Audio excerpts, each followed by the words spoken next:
Hey guys, it's Mike from Make Time Online, and today we are looking at the new blogs income report study.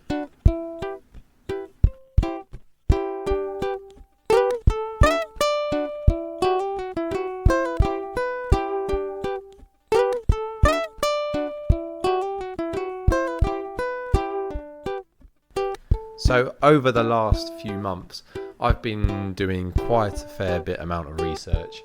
I just found that I actually was quite interested by it. It started off with maybe seeing a couple of income blog reports that I've just seen online, and I ended up just finding they were really interesting. A lot of them are actually really helpful. So over the last few months, what I've done is I've actually studied hundreds of income reports from all different types of bloggers in all different types of niches. Yes, it's quite a weird thing to do maybe, but the whole point of what I've actually put together is I actually started finding some patterns and some common things that were going on with different blogs in different niches. So I'm going to split this up into three main parts. This first part, the podcast you're listening to today, is the income distribution of 7 niches.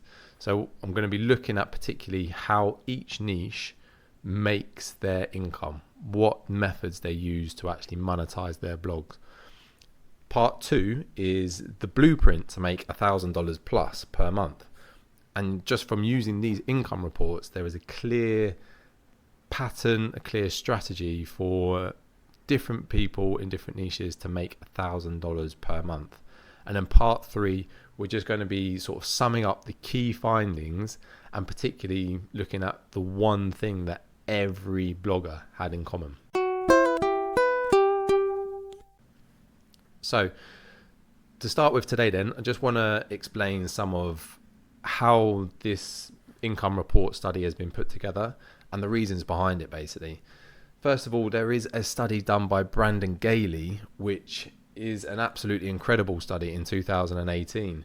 And he looked at all different types of things, including things like what is the best niche to actually start a blog in, what is the most lucrative, and he particularly looks at things like ad networks and things like that. However, there was one thing that whilst I was listening to it and I went and read his report and things like that, whilst I was listening to it, I realized there was one thing that he really missed out, and that was particularly how each blog niche makes money in the early days. So he talks a lot about how you can really grow and expand and scale and things like that, which is great. However, the thing that I get asked quite a lot, and the common issue that I keep seeing, is how you go from $0 to $1,000 each month. So the whole point of this study was to try and find blog income reports that were more suited for that. I've split it up into 7 niches. Brandon Gailey actually uses 6 niches. I've added health and fitness because I think there's enough of a clear difference between that and lifestyle. He kind of puts that under lifestyle. So the 7 niches are: 1 is food, 2 health and fitness, 3 lifestyle, 4 mummy, 5 marketing, 6 personal finance, and 7 travel. And if you look at pretty much any blog on the website, you will find that they will fit under one of those 7 categories. Now, you could easily argue mummy and health and fitness could go under lifestyle, because lifestyle pretty much encompasses any blogs which kind of talk about a wide range of subjects, but also anything that kind of then has a secondary focus on one specific thing. So it might be arts and crafts, it could be home decor, it could be health and fitness, it could be mummy, they could be all put under there. But I really found that health and fitness and mummy blogs had a clear, distinct difference to lifestyle blogs. So those are the 7 niches that they've all fit under basically. So how did we actually find the criteria for this study? Like I say, I looked at hundreds of reports and realized that a lot of them just weren't really relevant for what I was trying to figure out. There's no point in looking at $150,000 income per month blog report. It's just not going to be useful for someone that's going from $0 to $1,000. So first of all blog reports needed to be over $1,700 per month. I found that anything underneath that amount, it was just a little bit, a little bit of this and a little bit of that. And there's no real common trend that was really starting to happen. I found that once people get over that, it's almost $2,000 per month. Once they get to around that mark, they really then start actually taking it a bit more seriously, and you can tell that it's a bit more like a business rather than just making money however you can. All income reports were well below 6 figures a month. In fact, all of them apart from 6 are under $10,000 per month. The highest is actually $19,889 in 1 month, but that was by Chasing Foxes, who actually did that in just over a year. So even though there are a couple of higher ones on there, the reason for it is that they were still relatively new. They just made a heap of money from ads, as you can find out later. Also, the income reports must also have a breakdown of where their income came from. So some reports were just discarded straight away because it wasn't clear enough where the income came from. They might have a generic overview of, I made $6,200 per month from this blog and this blog combined, but it didn't really say where the money came from. So those were not used in the study. And the last thing is that each niche had at least 5 blog income reports in the study, the majority of them more than 5 as well. It's also important just to be aware that there are obviously a lot of successful blogs that just never produce a detailed income report. They never do it. There's no need for them to do it. So this makes finding some income reports in certain niches a little bit more of a challenge. And typically what I have found from looking at these reports is that the majority of them, if they're not already doing it, they do start to do that whole bit more like blogging about blogging and providing affiliate links and things like that within the income reports. And it kind of makes sense if you know what I mean. Obviously they can be educational and motivational, but at the end of the day, they are probably a big reason why people produce income reports, is so that they can promote more affiliate products. There's nothing wrong with that. It's just something to be aware of. Okay, so part 1, the income distribution of 7 niches. And what we're really going to be looking at today is how each blog niche makes their money whilst they're still relatively new, and how they actually make it for that niche, not just blogging about blogging. So first of all, the food blog. This one was one that stood out straight away. It's obviously much easier if you can actually see the graph, so do definitely check out the show notes at maketimeonline.com/study. But the main finding here from the food blog is that 57% of their income came from ads. That is by far the biggest income distribution from ads alone compared to any of the other niches. The next biggest income was actually from other income, which includes things such as freelancing or sponsored posts and getting sponsors on their website. There's only 7% of income from affiliate marketing and 2% of income from selling their own products or their own courses. So you can see ads is a big driving factor. When we actually think about this, it kind of makes sense because everyone needs to cook. So everyone's going to be looking for recipes and things a lot, which means that they're going to actually bring in a lot more traffic. And typically, if you think of the stereotypical house chef, please don't shoot me for this. I'm just saying, the typical house chef of a family would typically be the mum. Maybe I'm just saying. But if you look at Pinterest alone, the most active users on Pinterest are aged 25 to 45 and female. These are just facts. So that means that the majority of people on Pinterest are actually going to be looking for a lot of food recipes a lot of the time. It's one of the most popular niches on Pinterest. So it means, particularly for new bloggers, which is the whole focus of this study, Pinterest is absolutely huge for them. Getting traffic from Pinterest alone can account to sort of 80% plus of their traffic, which means that they can then start to put ads, use an ad network, put that on the website, and they make money from ads. That's how food bloggers make their money. So health and fitness blogs, how do they make their money? Again, like I say, this would kind of could be counted as a lifestyle niche, but you can see from health and fitness blogs, I'm actually pretty glad that I did separate them from lifestyle, because they make 44% of their income from ads, 32% of their income from affiliate marketing, 16% of their income from their own products, and 9% in other ways. So things like freelancing and sponsored posts and things like that. So particularly what was noticeable from the health and fitness blogs, again, they kind of use Pinterest to try and get some traffic early on. A lot of them actually even touch on food. It kind of makes sense, health and fitness. You can link quite nicely to food and recipes. And typically they had more sort of like list posts to get the traffic, get attention from Pinterest, get it to the website. So they again used ads.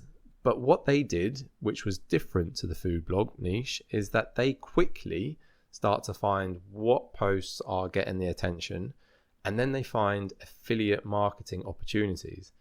Now, in this study, from the 5 websites that were in the health and fitness blogs for this study, they each used a slightly different affiliate marketing product or strategy. So there's no one size fits all here. But I mean, they use from ClickBank, Amazon Associates. There were 2 different ones to do with food, and there was an ebook as well that was being an affiliate marketing product. But overall, health and fitness bloggers, the aim is to, again, get traffic from Pinterest, use ads to monetize, but then quickly find affiliate marketing products to promote and get a boost of income from that. So the lifestyle blog income report distribution, they make 55% of their income from ads, 32% from affiliate marketing, only 2% from their own products, which is less than the health and fitness, and 11% from other income sources such as sponsored posts and freelancing. Because of the large range of topics that lifestyle blogs cover, there's no real right or wrong way to monetize it, and there were some quite big differences between the ones in this study. As I mentioned earlier, Chasing Foxes managed to get over 2 million page views in a single month within their first year. So what they did is they actually produced like 50 articles before they even launched their website, put it on their website, used Pinterest mainly to get the traffic. They looked at things that were really popular on Pinterest, and what they did is they just used ads, and they made a lot of money from ads very quickly just by using traffic from Pinterest. But there are different, again, similar way to the health and fitness niche. They typically found what was working well. They tended to lean a little bit more to Amazon Associates and place links for products that they were writing about, and then use affiliate marketing to make their income. But out of all the niches, the lifestyle blog, they got most of their income from ads and affiliate marketing compared to any other niche. They don't really focus very much on their own courses or even getting too much from freelancing and sponsored posts. Next niche is the mummy blog niche, and this one is pretty similar to the lifestyle blog. Again, same kind of principle. They get 54% of income from the ads, 27% from the affiliate marketing, 3% from their own products, and 16% in other ways such as freelancing and sponsored posts. So again, the mummy blogs, what was really, really common here, every single one in the study actually does make money from Amazon Associates. And they really do exactly what the lifestyle blog, that whole principle, get traffic from Pinterest, find out what's working, place links on the articles that are working for Amazon Associate products. But they typically focus on things like baby gifts, baby gears like buggies, prams, car seats, breastfeeding stuff, and nursery ideas like your cribs and lamps, cots if you're from England, not cribs. And there tend to be lots of different items promoted, but the ones that really worked well on these websites were like the comparisons or reviews or how to use posts. They tend to do quite well for affiliate sales in general. The next niche is the marketing blog niche. And this, again, is a big difference to any of the ones that we've seen so far. They only create 1% of their income from ads. That's so different to any of the others. Affiliate marketing gets 44% of their income. Their own products get 43% of the income, and they make 12% in other ways, such as freelancing or sponsored posts. So you can see marketing blogs, more so than any other niche, makes a lot more income from creating and selling their own courses and their own products. So the big takeaways here is that obviously they don't use ads, and a big reason for that is that readers that come onto their website, they don't want them to go and click on ads and go away from their own website. They want to keep them on the website so that they can generate trust and build trust with their readers, and then eventually lead them on to courses that they are selling themselves. And also the second big reason is that it slows the website down. Most people that read marketing websites or blogs will be people that are aware of things like website speed and things popping up and annoying them. On recipe sites and things, if you're just there for 30 seconds or so to get a recipe, you don't really care clicking off a couple of ads. You kind of come to expect it. But on a marketing website, the readers typically are going to be spending more time on the website, so you don't want to annoy them with pop-ups and things like that, which is why they don't use ads so much. Also, it's another really interesting find that I found from here. The super successful high earners, people like Pat Flynn, Melissa Griffin, JLD, that earn over $150,000 a month and things like that. The income distribution hardly changes. They still make 47% of their income from their own products compared to 43% for the new bloggers. So it's a very, very, it hardly changes basically. So even if you are a new blogger in the marketing niche, it is possible to make money from your own ebook or course or something like that if you can build trust, and that's the big thing. Just take, for example, Pete McPherson from Do You Even Blog, who has had a lot of different websites in the past, but he creates 60% of his income just from his own courses. Also, Anna from the She Approach, she gets 47% of her income, particularly from her ebooks and courses. So it is possible to do as a new blogger, but it is definitely something that is a lot more common in marketing blogs than any other niche. So this is the thing, if you're reading a marketing blog and they're saying create your own ebook, and you're a new blogger in the food industry or in the food blogging niche, it's kind of, is it really worth it? There's a lot better ways to monetize it if you are a food blogger than if you are in marketing. But here are some common affiliate networks for marketing blogs that came across in a lot of the different blogs. Share a Sale, which has lots of different merchants. Awin, which again has lots of different advertisers. Amazon Associates, again, kind of has everything. Ultimate Bundles came up quite a lot. They have limited offers on different topics, all sorts of different topics.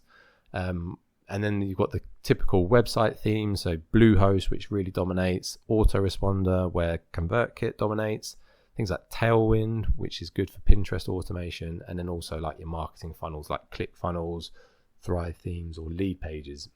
So 2 niches to go. Personal finance, blog income reports. Again, a different looking graph. They have 54% of their income coming from affiliate marketing, which is much more than in any other niche.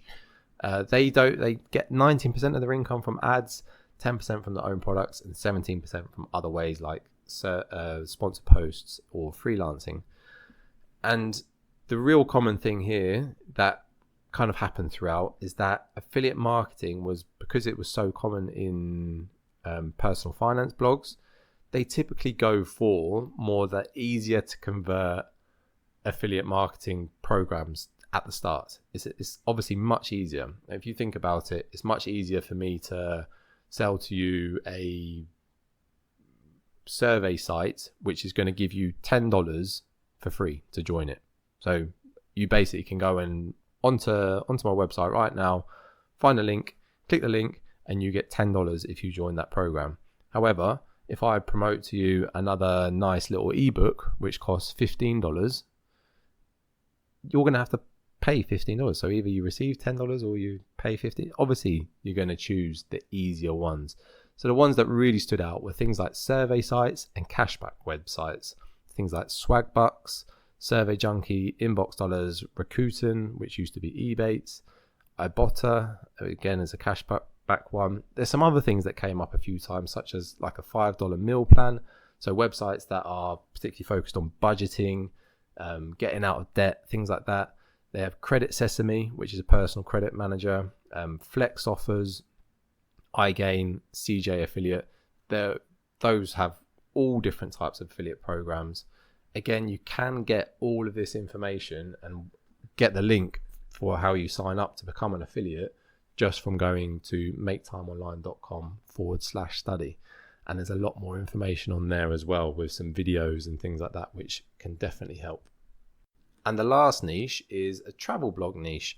And again, this looks fairly different to any other website, really. They get 38% of their income from ads, 26% from affiliate marketing, only 1% from their own products, and 36% from other monetization methods such as freelancing or sponsored posts. Again, kind of makes sense. If you're a travel blog, you're probably going to have more opportunities to get those sponsored posts and opportunities from outside providers. And that is why they get they get more income from other methods than any other niche. Some websites in the study focus on consulting, some websites focus quite a bit on freelance work. But what was very common to find in the travel niches is that a lot of them made money in other ways other than the more kind of passive affiliate marketing courses and ads. They made more money than any other niche through that. So here are some places that you can find some good information about it. IZEA, which has lots of brands to partner with, that's IZEA. Fiverr, Upwork, any of those freelancer websites and things like that is a good place to kind of get an idea and feel for what kind of freelance work you can do. Flex Offers, iGain, CJ Affiliate and Max Bounty all have lots of different products on offer. Something that was quite clear though is that quite often the best, or the people that were making the most money from things like freelancing opportunities, quite often didn't go through those networks like Fiverr and Upwork to find them. Just for example, Will from travel blog Breakthrough got a big chunk of his income from a trekking company after they saw his work on the Inca Trail guide. So he jumped on a Skype call to make that happen. The best opportunities early on for blogs in that niche are definitely going to come from putting in a bit of work to actually find certain deals. So it's pretty clear that each niche does have a slightly different way of making income in the early stages. It's not as straightforward as just saying, if you are a blogger, do this, because it's not necessarily always going to work. And there's definitely different niches that focus on income in different ways. If you'd rather learn a little bit more visually, then obviously please do go over to maketimeonline.com/study to find the show notes and all the graphs and charts. So the next podcast is going to be all about the blueprint to make $1,000, what I've kind of taken away from those blog reports and put into actionable advice for you. And then the third part is going to be looking at the key findings and particularly the one thing that every blogger has done at the start of their blog journey. Now you may be thinking, well, how do you know that blueprint actually works?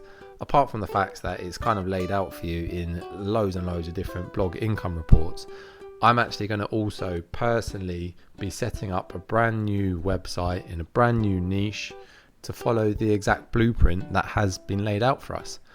If you are interested in seeing exactly how much time and effort and how many blog posts need to be written each month to start receiving that traffic to then receiving the income, then check out the show notes, maketimeonline.com/study, and there's a way for you to just follow this journey.